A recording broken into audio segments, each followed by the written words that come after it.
Let me know when you're ready, John.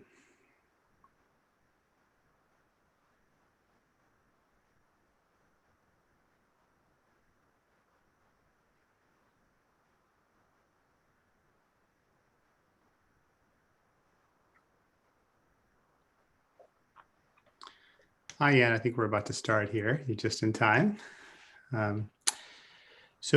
Welcome everyone to the MAHA Purpose Academy, where we've been having a wonderful time here this week at the virtual Davos, and it's been a tremendous opportunity for so many to join the conversation around business as a force for good, stakeholder capitalism, and that conversation, I think this week, has been so rooted in so many more corporate change makers looking to make a tangible difference and looking for practical ways to be able to execute on their social and environmental outcomes. And so I'm thrilled with our final talk of the week, which we're wrapping up with today, which is really around public-private partnerships. And as social and environmental performance has become more and more material for the private sector over the years,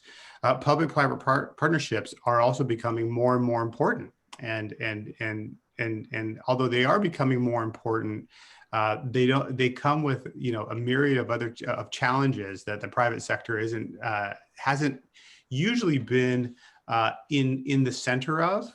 And those challenges include balancing profit and purpose, working together with historical competition, and at times being scrutinized on a global basis in ways that maybe companies have not been used to being scrutinized at. So we'll be speaking with some global leaders today who have used data at the core of their decision making and executed on partnerships that work towards impact in the process. And so I'm really excited to introduce our panelists.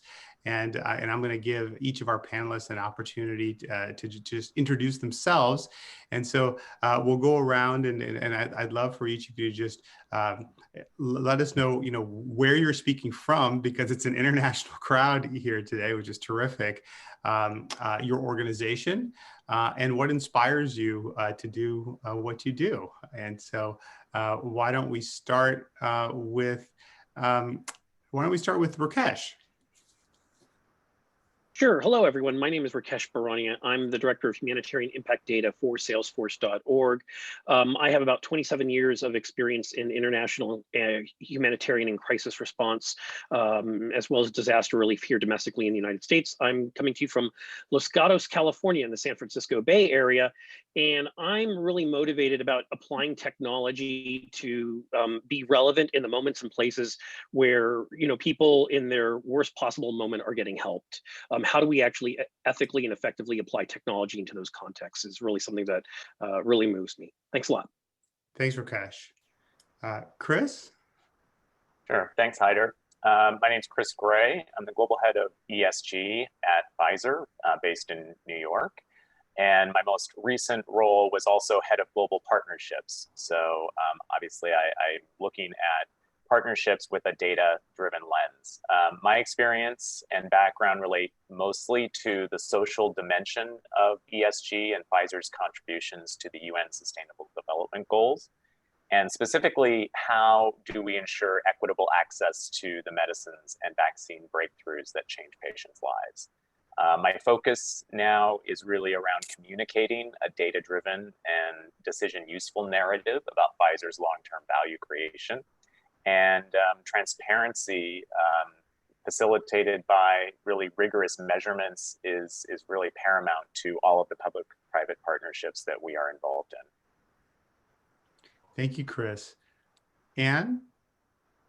Hi, so I'm also calling in from New York, just like Chris.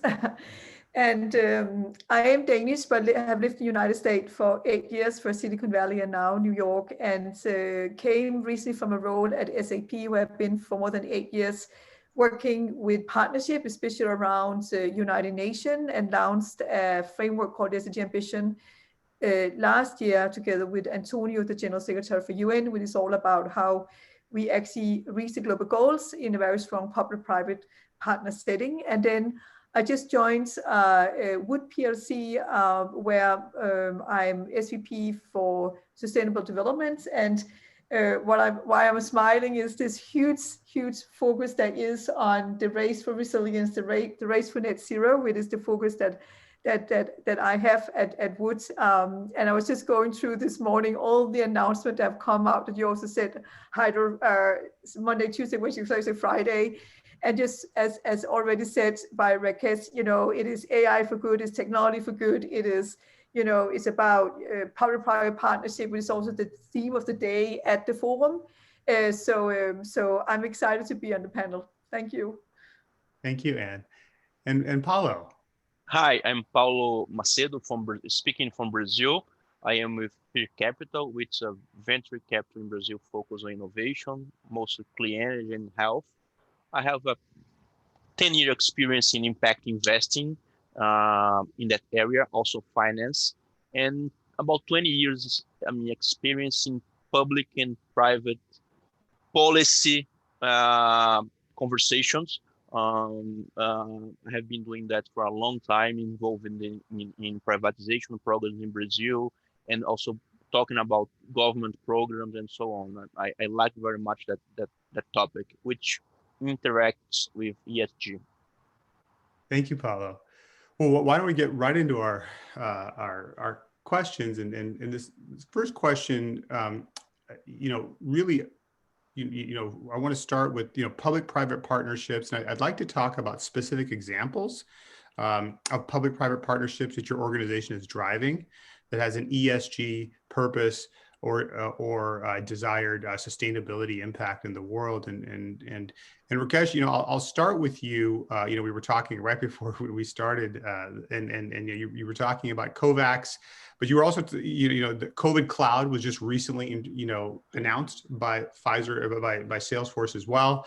And I had Pfizer on the brain because there's probably a lot of connectivity here between you and Chris in this conversation. But I'll start with you, and we'll flow through here because I'd love Chris's perspective as well. And I don't know if your organizations are already partnered on this or not, but maybe this is an opportunity to create that partnership. But Rakesh, I'll start with you on that. Tell us a little bit about the way you're partnering with other entities, and what can other change makers learn as best practices as they're thinking about putting together their public-private partnerships? I think that's a great question. A year ago, we didn't have something called vaccine cloud, which, was just announced a few days ago. COVID-19 was not a thing until, a little bit more than a year ago. And so one of the things that happened was that there was a recognition inside of Salesforce that we had an absolute role to play in the immediate crisis response. So obviously helping all of our customer organizations pivot to digital when they all couldn't be in their brick and mortar type facilities, that was an initial adaptation that was going on. But I think that what we did internally was we started a conversation around what I would call mitigation. How can we possibly apply our technology and our core competencies to this problem of the moment, which is so incredibly disruptive in so many ways, not to mention the acute human suffering that's associated with COVID-19. And so we partnered with many organizations. Obviously, we're a technology company. We're not a healthcare organization. So I think one of the key things in a private partnership of any sort is to recognize where your strengths are and where they are not. And so early on, we partnered with folks like UCSF Medical Center here in the San Francisco Bay Area, experts like Dr. Larry Brilliant, who fought smallpox, and many international organizations. And I think that it was one of the first things was to recognize, A, that you do have a role, but B, that we can't all do it together. And so to find the missing pieces and bring those communities of practice together, that was one of the very first things that we started doing around a year ago this time.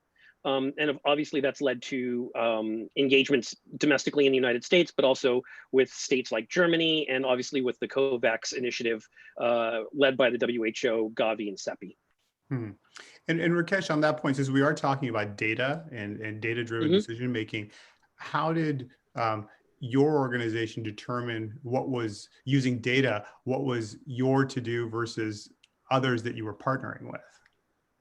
Well, I think that one of the things that we wanted to be able to, given my experience in various types of emergencies, what I would say is that a disease outbreak like COVID-19 or even something like Ebola, they're fundamentally data-driven emergencies. Mm-hmm. All of us have spent the last year staring at charts and graphs and maps and other representations of data. Who's at risk? Where's at risk? Where's the new outbreak? And so I think that what we wanted to be able to do is surface all that data. Vaccination and public health, these are not new missions fundamentally, right? Sure. Public health officers have been doing this a long time. There was a great pandemic a little bit more than 100 years ago with influenza. And so these aren't fundamentally new problems, but what we do have that's new is our technology, is our capability, whether this is the internet in the cloud or new novel ways of vaccination like mRNA-based virus vaccinations.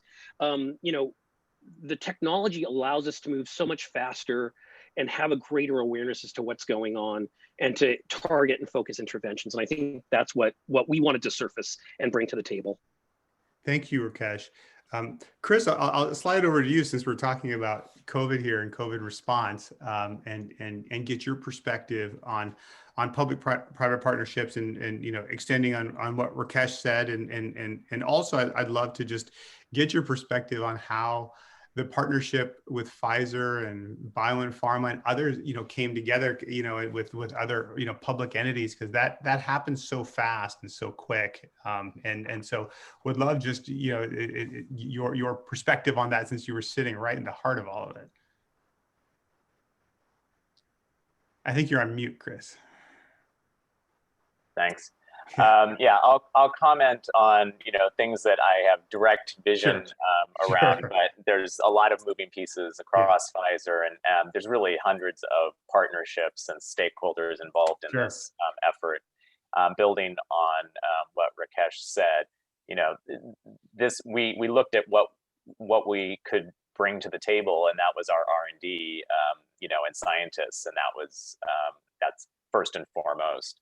And the first partnership that we formed, which was sort of an existing partnership, was with BioNTech, the German biotech company, where we were already working on different R&D for vaccines, and very quickly realized the opportunity that we presented that we could maybe work on COVID. It obviously came together very, very quickly. And what I've been focused on is making sure that we execute on sort of my mandate, which is equitable access to vaccines and medicines for low and middle income countries and underserved populations. So, we had to get started very quickly thinking about, well, what are the mechanisms that are out there that will allow that, facilitate that? Because, obviously it's Pfizer can't deliver the vaccine directly to the healthcare workers. In the U.S. even, UPS and DHL are critical in the supply chain. But in the developing countries, we looked both internally at our supply chain experts to design things that didn't exist before, because we had to ship at sub-zero temperatures. But we started thinking about that and actually collaborating with key opinion leaders that worked on Ebola, that worked on getting those types of vaccines to the most remote populations. And then we had to work and engage with the larger public entities and multilateral organizations like the WHO, Gavi, and CEPI, because they were bringing together with governments this COVAX facility, which was going to be the main mechanism to reach those least developed countries once vaccines were available. And so, it wasn't easy. It's very complicated, but we were able to announce an agreement last week for allocation of doses to the COVAX facility, and they'll distribute, as they decide where those doses will go. But there's just, going forward, data is going to be critical in terms of, the data of how many doses are reaching, people in those countries, data surrounding the vaccine itself. I mean, we have to make sure that the temperature stays at the right level so that it's safe and effective when it arrives. So all of that data with the technology that we have today is critical to solving this crisis. Yeah, and your CEO Albert Bourla there was a Bloomberg article that came out just recently where he spoke pretty openly about the fact that COVID and its various mutations might stay on for a long time, and it's about how we continue working towards effectively combating it. But that speaks to these partnerships, this public-private partnership will continue to evolve and grow and build. It's not we're not at the end of this yet, and so it almost is going to be its own agency, it seems like, over the next few years. And I think in healthcare in particular, but other sectors, there's different types of partnerships. This one is obviously founded on to aim to be a sustainable partnership, so that it's not a donation or philanthropic effort, but through the creativity of different partners coming together and donor governments, we've learned from the past in terms of what makes a sustainable partnership.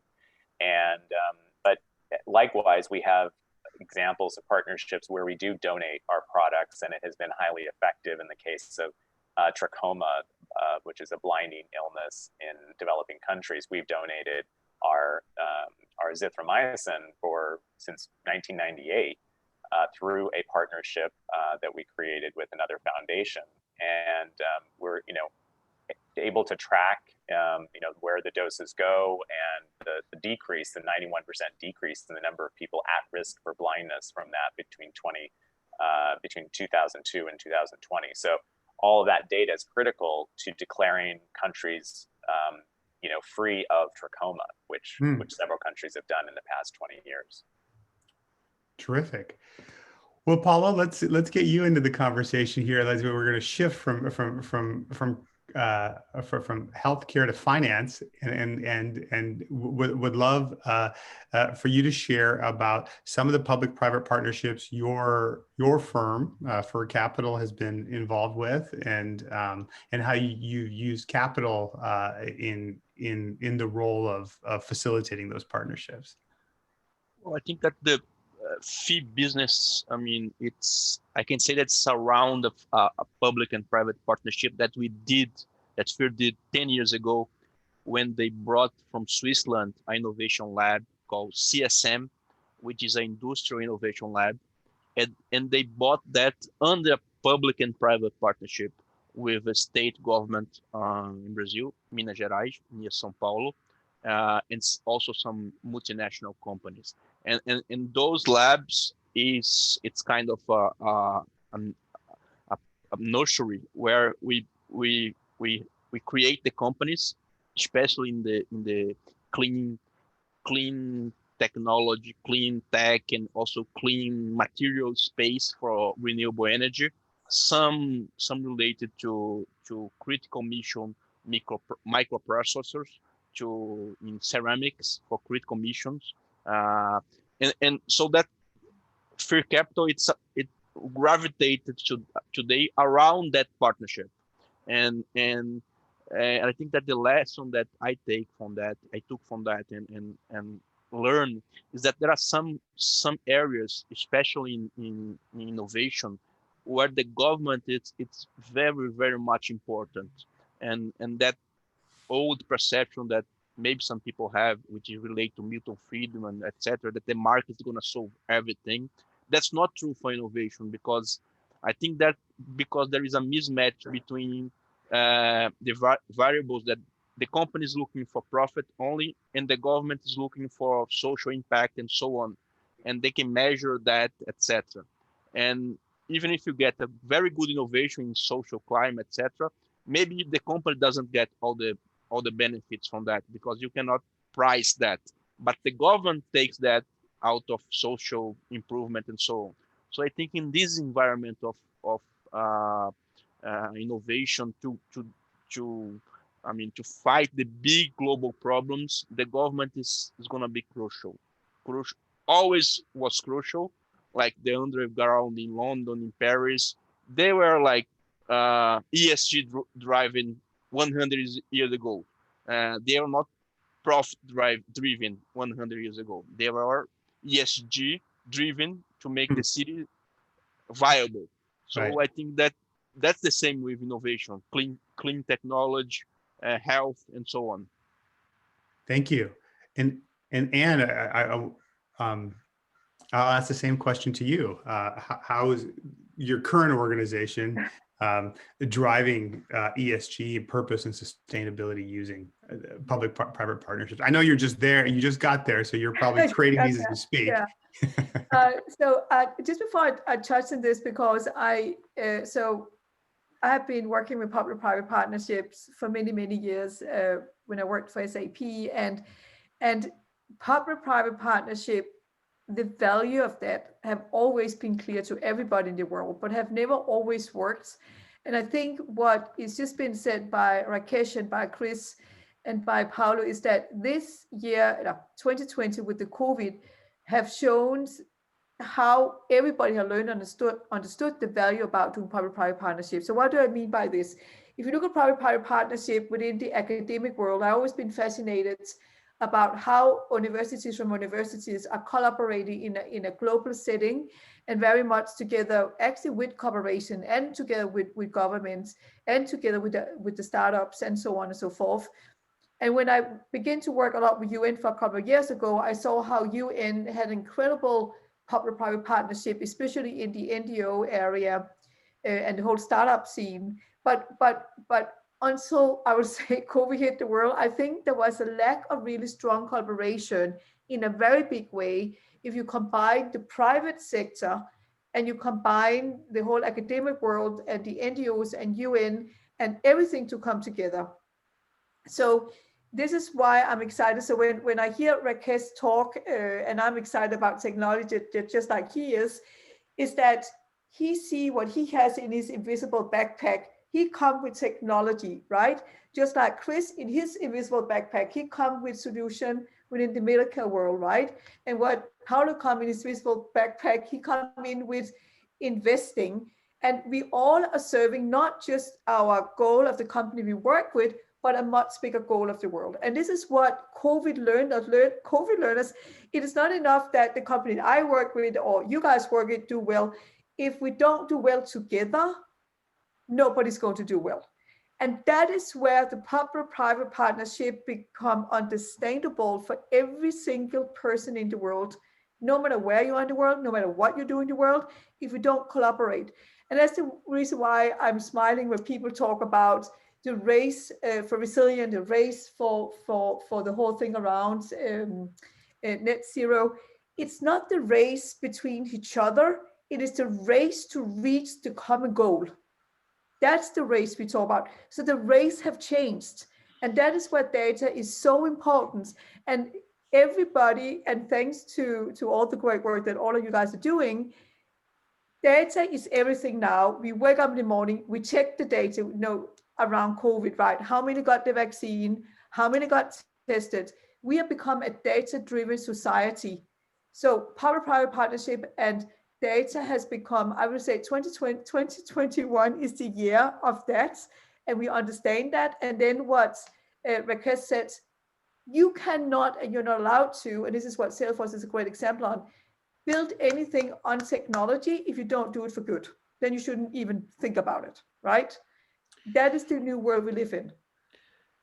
Great points, Anne. And I want to double click on something that you said about creating win-wins in these public-private partnerships. And that's around, and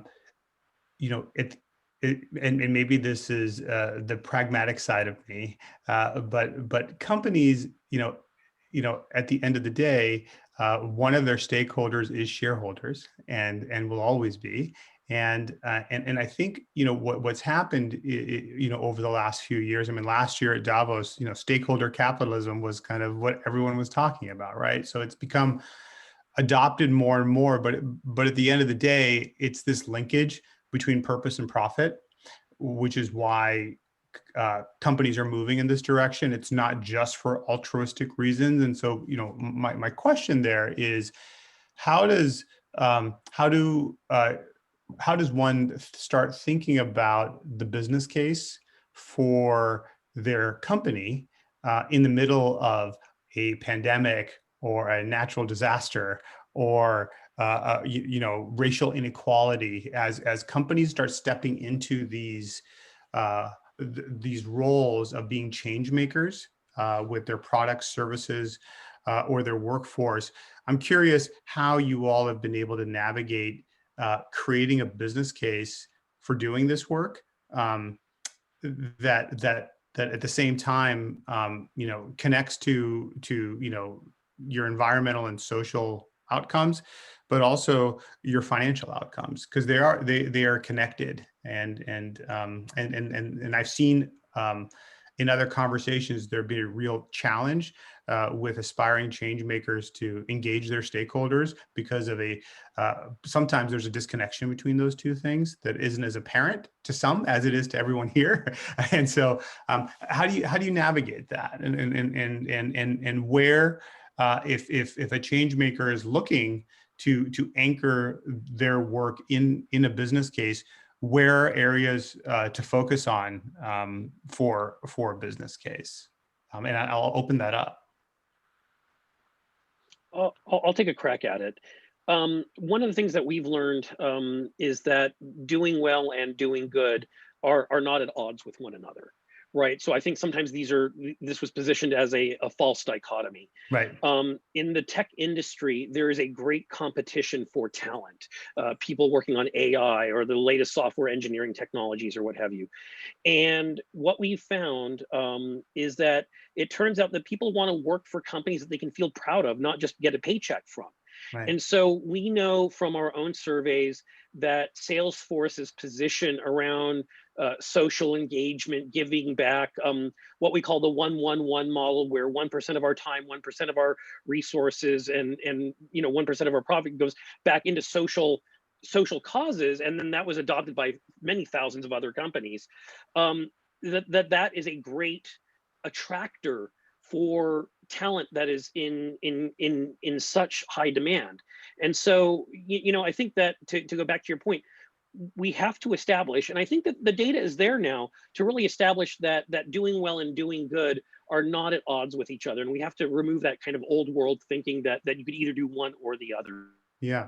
And Rakesh, just double click on that for a second. So would you say that at Salesforce, one of the areas where there's a direct correlation to business performance is talent and workforce engagement and connecting to the connecting workforce purpose to organizational purpose?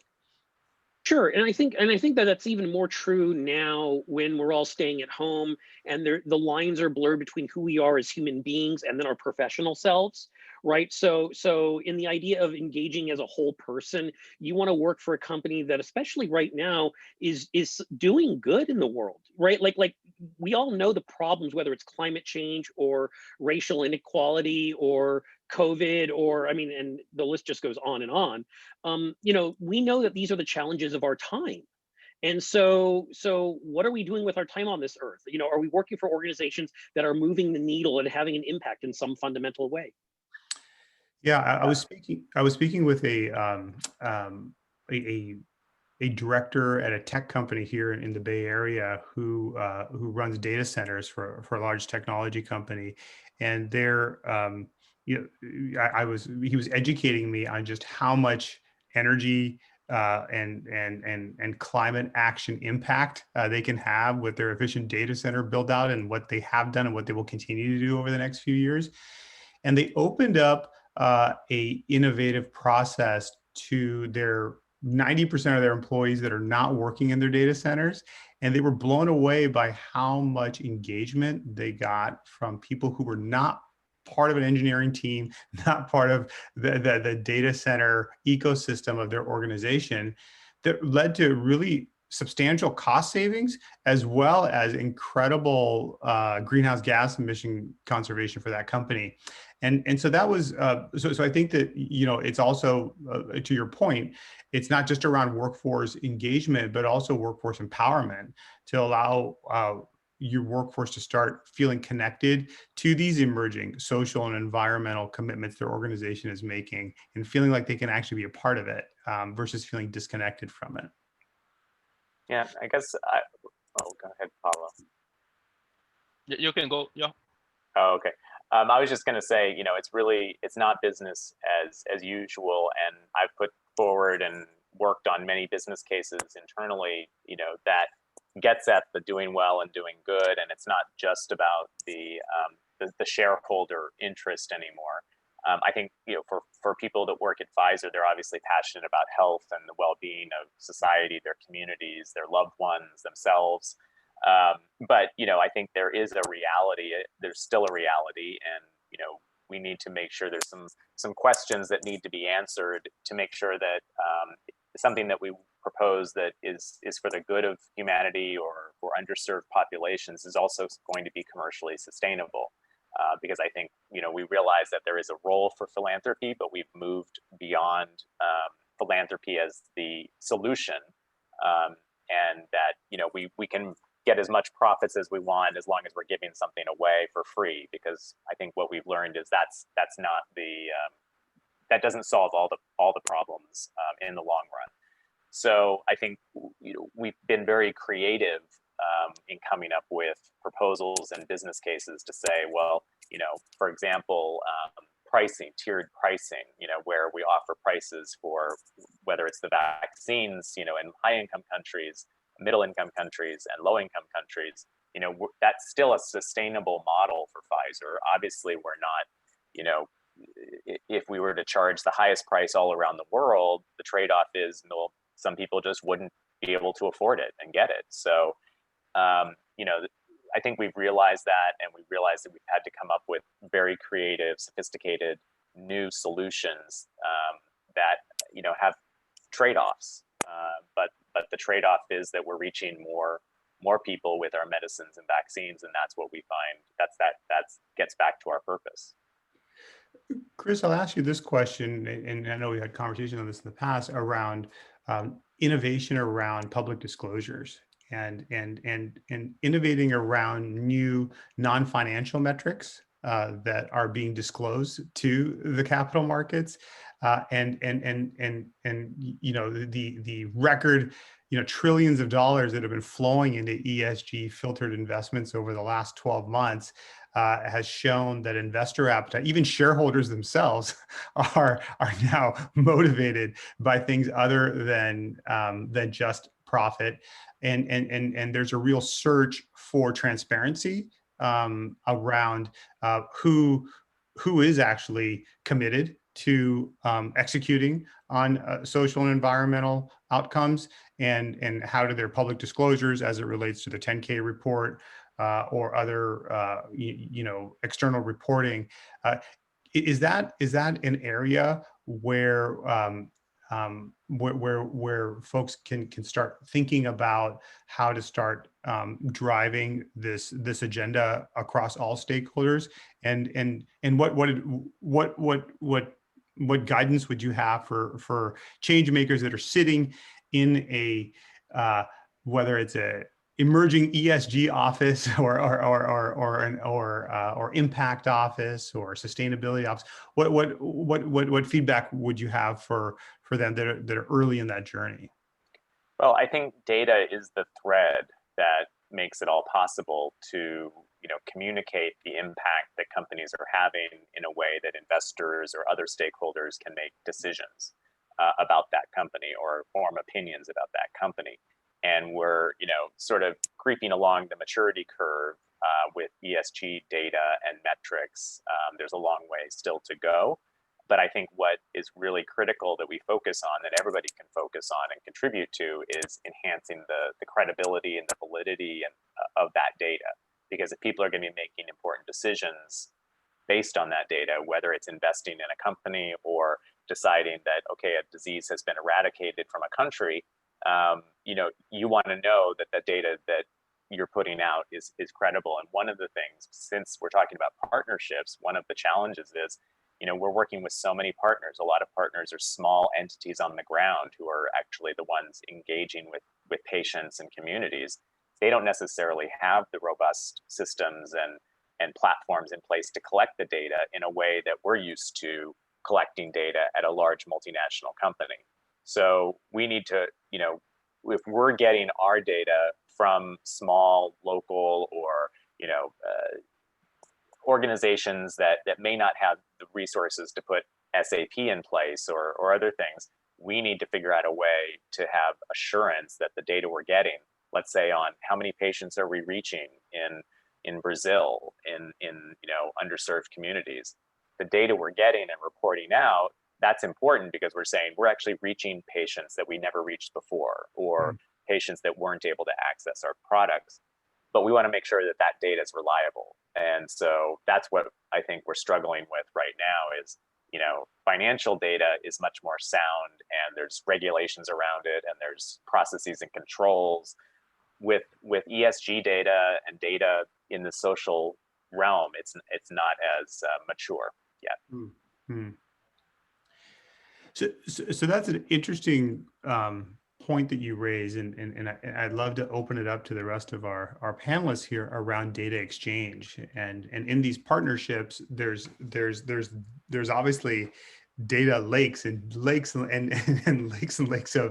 information that each of these public and private organizations have, and data is very powerful, but it's also that data in some instances is very protected and proprietary. How do these partnerships? How does one manage through those different challenges around exchange of data in these partnerships? And what can any of you share about how to do that effectively? Well, I mean, building on that point that Chris brought, I really think that, data is the tool that's going to leverage the what the public sector and the private sector look into a partnership. Because until some years ago, the private sector was looking for profit, and then the public sector was looking for impact and so on. With ESG, and because of data, they were gonna be looking for similar things, and that's gonna make partnership much easier. And that's a policy also. That policy will flow that circle. Why? Because with data, you can really measure the impact of your service, your product. Let's imagine that measure the impact of Amazon in New York in terms of pollution and so on because of the deliveries. And then you have that real data, and then the public sector can go back to Amazon and say, look, you're going to have to pay me a extra tax or so, whatever, because of pollution and so on. And that creates an opportunity for a partnership where the two parts are looking for the same output. The company is not only looking for profit, but also looking for impact. So I think that data and ESG, because you're going to be able to really focus down on the impact of each service and product, we're going to make that conversation about partnership much easier, because the both parties is going to looking at the same outcome or searching the same outcome. That I think what's going on. That's a great point, Paulo. And so in your renewable energy project that you'd mentioned earlier, did that accelerate the partnership building in Brazil, and did it allow you to drive towards your development timeline horizon and ultimately impact faster?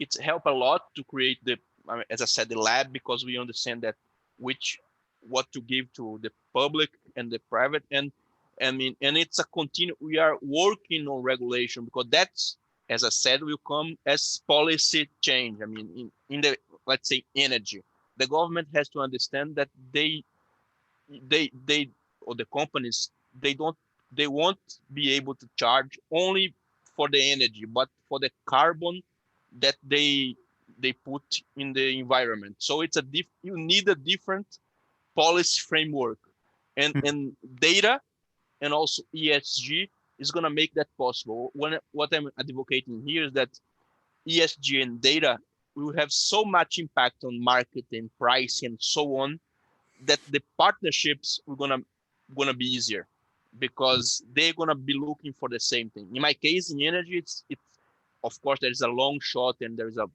lot of work to do. Is changing the mindset of how the government price energy. It's not energy, but it's how they price carbon, because each energy, it's a carbon source in terms of production.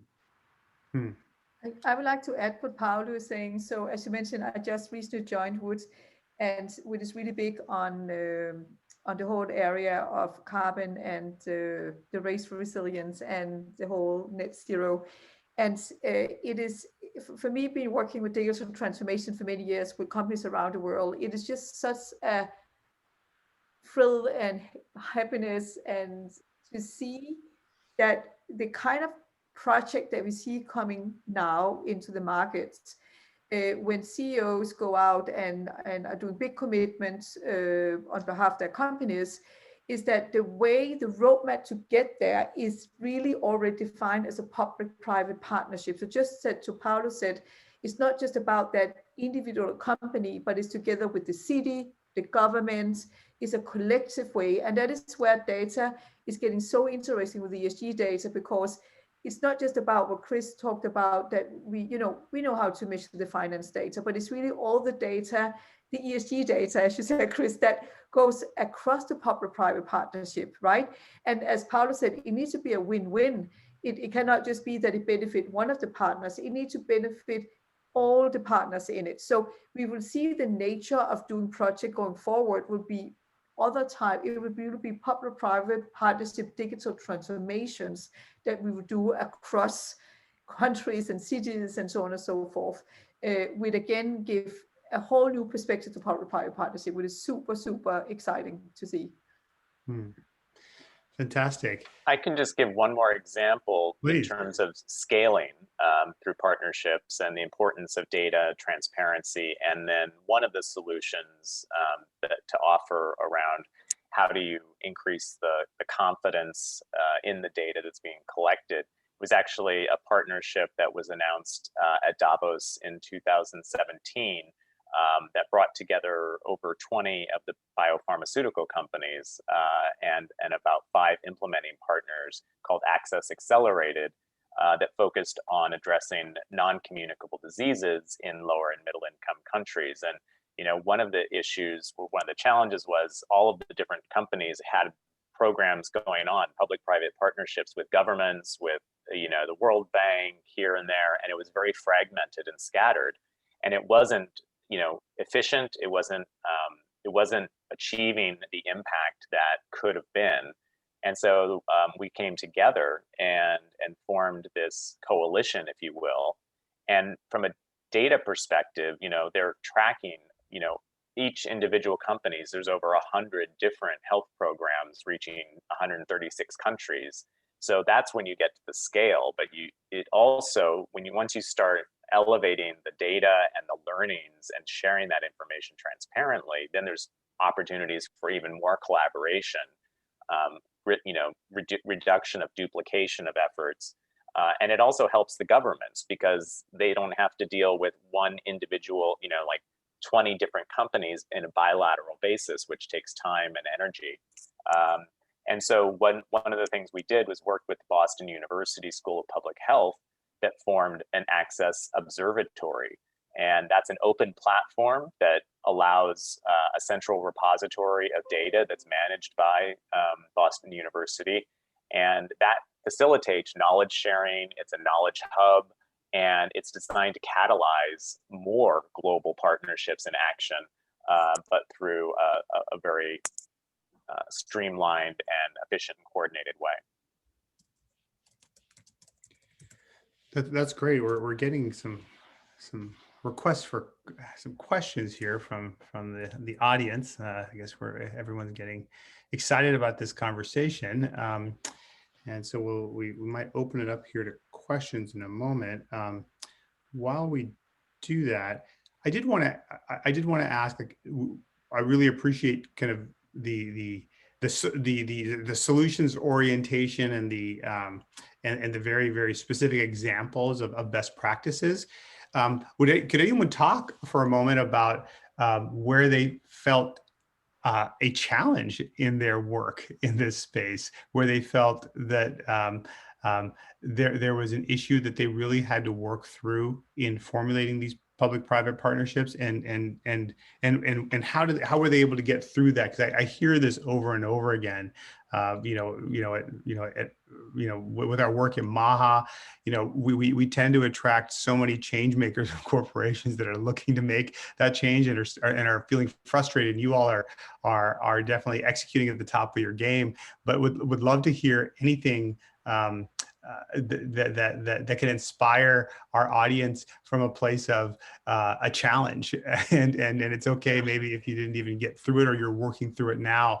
But I think that would be the other side of the coin, that this is hard and it's hard work, and I know all of you work very hard and long hours on what you've been focused on and working on. But what happened? Can you speak to a challenging moment and give some inspiration to maybe others that are in a similar space right now? I think that one of the biggest challenges I've faced in public-private partnerships over the last 20 years was, at least initially when we first started doing this in the early 2000s, public-private partnership was often code for "give us free stuff," and so the real gap that we kept running into again and again was sustainability. And in fact, during the West African Ebola response in 2014, 2016, a lot of the private sector jumped in with the international community as part of the Ebola response there. And it turns out that, between the Ebola response and now, no one really wanted to pay for the fire engine when there wasn't a fire. And so when COVID-19 came back, going back to some of the same individuals and organizations that we worked with during the Ebola response, we said, well, surely you have the systems ready to respond to an emergent disease outbreak because we've already gone through this Ebola experience together.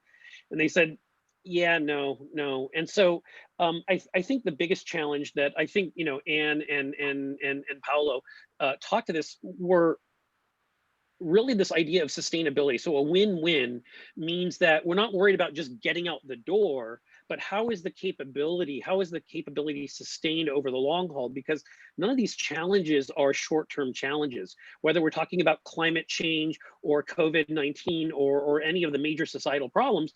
We're not just talking about a one and done kind of thing.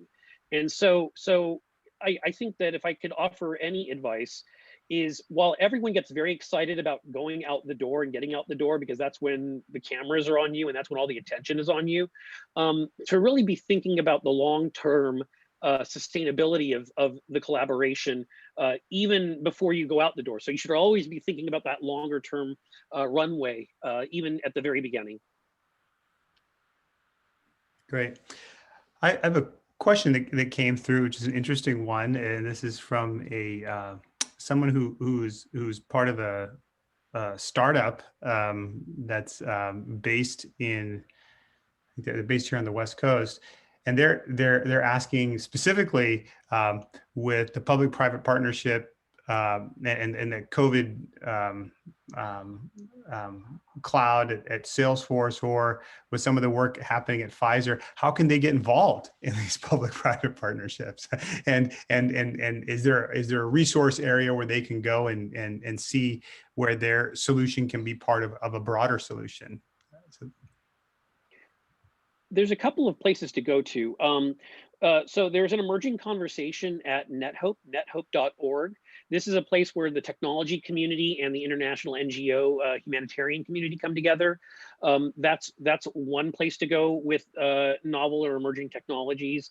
And then in the United States, there are emerging communities of practice around COVID-19, with especially at the local level, right? Like even local volunteers and local technologists want to come together and help build out the infrastructure. I mean, you know, and this is likely true not just in the United States but around the world. Like, how do we get there?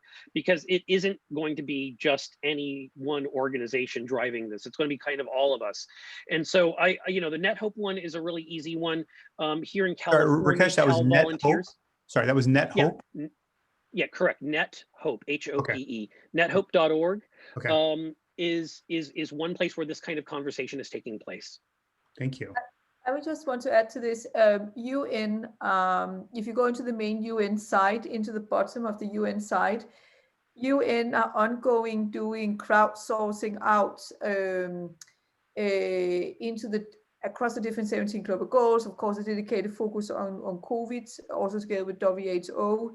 But UN is really, really good in really crowdsource out and ask. It could be technology solutions, it could be, you know, storytelling, you know, whatever kind of skills you have, you can come in, and they're ongoing, coming out with new crowdsourcing where they're asking people to come in and be part of and help and support. So that's another place to look also. Yeah, one other example, we've had a partnership for several years with an organization called Accelerate 2030. They're an accelerator for small and medium companies whose business plan is dedicated towards addressing one of the sustainable development goals. And so they offer support, mentorship, very similar to other technical assistance facilities or accelerators, but also bring them into the fold with UN organizations and agencies, with the World Health Organization and others, as well as introducing them to investors and other experts to help them. But we've been partnering with them because, you know, not just because we see it as the next frontier of companies with great ideas that are building a sustainable business model that is addressing some of our social development challenges. Great. We have one more question here, which is what technology trends are you most excited about to help with the data sharing, data quality issues discussed? You know, across blockchain, AI, crowdsourced data.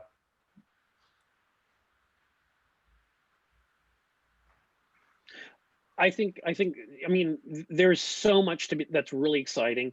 And I think that you know, AI has a place. I mean, blockchain has a place. Drones. I mean, the whole set of emerging technology is really, really exciting. I think where the real magic happens is when we get to find the right use cases and we get to marry those use cases. You know, I love sitting across the table from social scientists, from anthropologists and sociologists who are saying, here's what the community needs. What can you bring to the table to go solve those problems? And I would say that I love the technology, but I always want to lead with the problem first. And you know, from a Salesforce perspective, we do all of those things. So AI and blockchain are both part of our platform. And so I am very excited to see where those technologies go. And what our customers do with them, but I always want to be led with the most interesting problems first. I just want to add to this. It's actually been a big topic during the week here at World Economic Forum, and also with the WHF. Is if you look at technology for good or AI, this is the whole ethic about technology, because technology can do anything you want, and to a request point, it's really about the use case, and it's about conscious mindset about how we use technology, and then the ethic around how we apply the technology, and not to forget the data. So I think we have all the technology at hands that we need to do really good in the world, and we will get many more great technologies will come in front of us also. It's just accelerating, but we need to think about the use cases that we use it correct. That is so important. Also, what Rakesh talked about. Mm-hmm.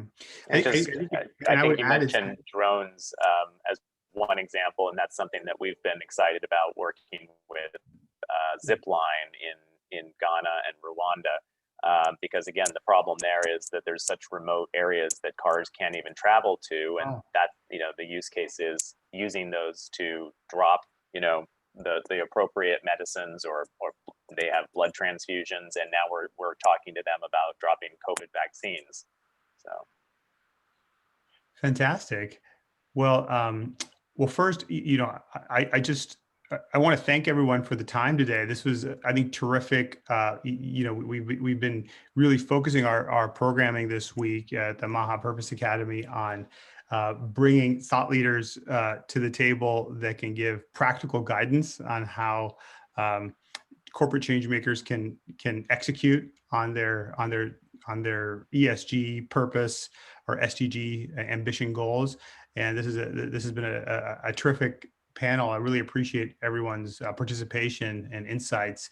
And also, I just want to remind everyone that the MAHA Purpose Academy and MAHA.global will have all these recordings and from the whole week and more that'll be coming there. So please visit us there and follow us on social as well.